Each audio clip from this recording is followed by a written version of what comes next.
Hello, and welcome to the Virginia Assembly Education Moments. My name is Lorraine Ham, and I am the speaker on the Virginia Assembly unincorporated. With me today is Bradley Odell, our coordinator on Virginia. He is also the co-chair of our oversight committee. Almost missed that one.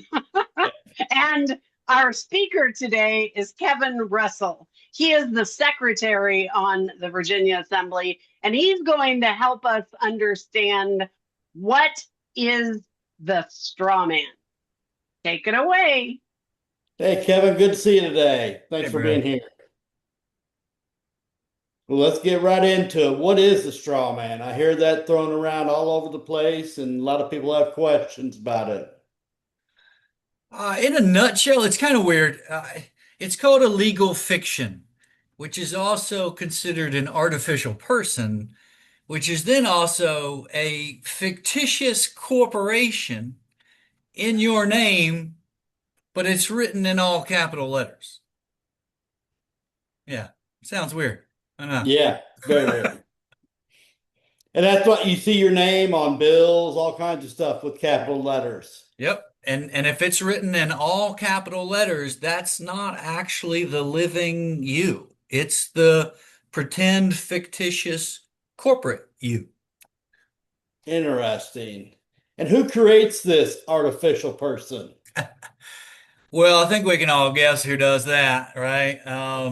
Essentially, the government creates it, but kind of the process goes like this. Our parents, we have a baby's born. And the doctor comes in and says, "Hey, do you want to register your baby? Do you want to get a birth certificate?" Of course, mom and dad say, "Yeah." I mean, that's what we're taught. Yes, give me that registration. And the doctor then sends that paperwork to the state. Now, most of us just think it goes to vital statistics, but it actually makes a little sidetrack to the Department of Commerce. Hmm. And the Department of Commerce is actually who creates this fictitious corporation, again, in all capital letters. Interesting. That doesn't even make sense, but with It is crazy. the government, we expect the craziness. Yeah, So yeah. why does the government create this corporation, and how does this work? Well, on one hand, we could say to control us, um, but ultimately, it's what backs the national debt of the United States of America Incorporated. So right now, we've got what, a $40 trillion debt. Well, everyone would say that's backed by nothing at this point. But Hmm. what it's really backed by is you and me, our corporate us. They when the birth certificate is sent to the Department of Commerce, it creates what is called a commercial instrument. Think of it like a treasury bond, right? That treasury bond gets traded on the stock exchange. Well, that's what happens with our birth certificate. Our future earnings, our future taxes, and all that gets bundled up and securitized and traded on the stock exchange. And that's what backs the entire debt of our country.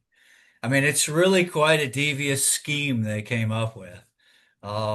It's fascinating. And everybody just thinks it's just a deficit. That's all. They have no understanding of what that number really is. Right. And when you think about just normal accounting, right? You've got a debit and a credit. Well, in this case, we've got 40 trillion in debt. We are the actual credit. Hmm. So, I mean, in truth, everything has to balance back out to zero. We're just not taught that. It's In that fascinating. crazy. I mean, that's crazy. Yeah. So Yeah. when was this scheme created? So, I mean, essentially, right at the same time as the Federal Reserve. So that goes back to 1913, the Act of the Federal Reserve.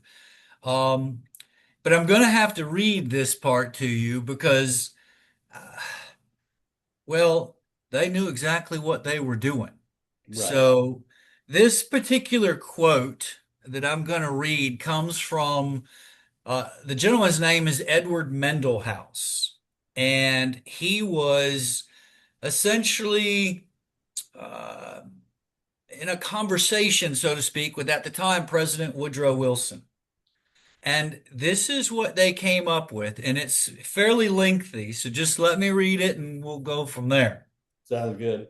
All right, so here is the quote from, again, roughly 1913. Very soon, every American will be required to register their biological property, which is you, me, and our kids, in a Hmm. national system designed to keep track of the people and that will operate under the ancient system of pledging. By such methodology, we can compel people to submit to our agenda, which will affect our security as a chargeback of our fiat paper currency. Keep in mind, this is 1913. Every American will be forced to register or suffer not being able to work and earn a living. They will be our chattels, property, and we will hold the security interest over them forever by operation of the law merchant under the scheme of secured transactions. Americans, by unknowingly or unwittingly delivering the bills of lading, birth certificate,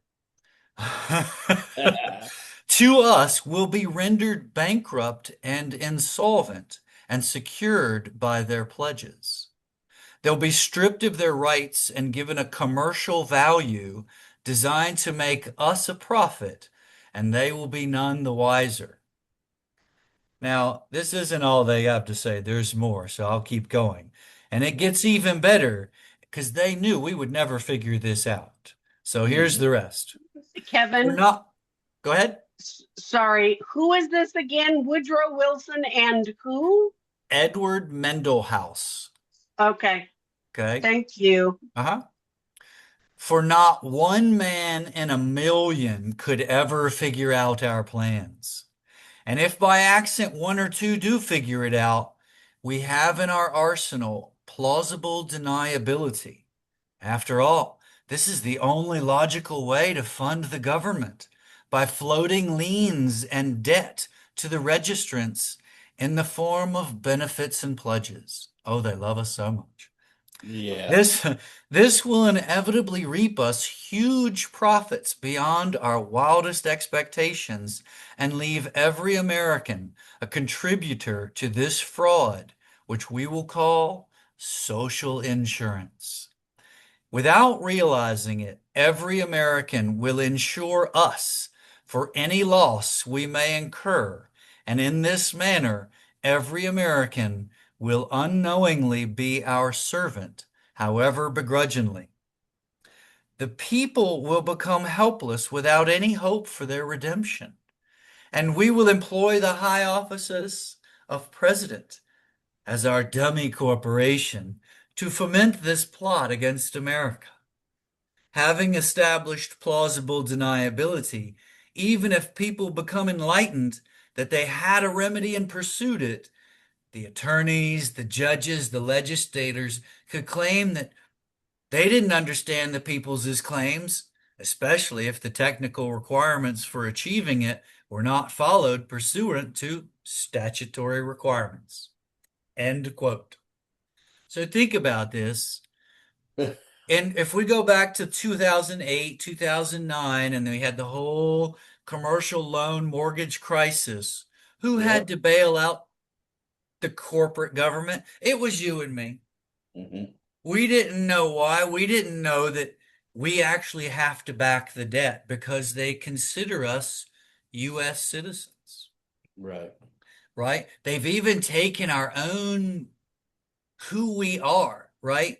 Like we live in the United States of America, which makes Yeah. us Americans. However, they've converted us all into U.S. citizens, which then means we're an employee of the government. Right. And yeah, And it, to think back in 1913, they had that much I don't Foresight. know, not, yeah, to be able to come up with that type of plan. I mean, how diabolical Yeah. is that?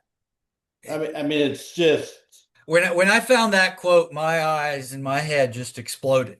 yeah, my mind's just spinning right now Yeah. after hearing that. Yeah. So, and I guess just like the mortgage stuff in 2008, 2010, COVID, I mean, they use that to do more reinforcing on us. And they just reprint the money, and you and I are the ones that technically are the backing of that money. Right, We don't know how to pay it off, right. right? That's crazy. Uh, Um, so yeah, it's pretty wild that they created a fictitious us yeah, and then trade us on the stock exchange. And if we can grasp that, that's literally legalized human trafficking. right. I mean, it really is remarkable. So, Which is crazy because now it's all talking about the human trafficking, and in reality, the real big human, we're being human trafficked ourselves, and yes, nobody knows it. that's right. No one has Except a for clue. us that have, become ASNs and Yep, whatnot. We've learned that. That's crazy. yep. Wow. I mean, once you reclaim your American status, Yep. you're no longer one of their corporate citizens. Yep. Exactly. Exactly. Well, that was awesome, Kevin. I mean, I learned even what I knew, I still learned more today. So I appreciate it. Thank you Great. for being here. Thank you, Brad. I appreciate it. Thank you, Lorraine. Thank you, Thank you Lorraine. so much, Kevin. It's fascinating when you start going down this rabbit hole. So if you want to know more, you can visit our website at thevirginiaassembly.land. And you can look at our website and find out all sorts of information and knowledge. This video will also be there along with many other educational moments videos. And we will continue to help educate you by providing this kind of knowledge and information. These are just the scratching the surface of the knowledge that you will discover when you become an American state national, put your feet back on the land and soil, and reclaim your natural born rights. Again, the Virginia Assembly.land. Thank you very much. We'll see you next time.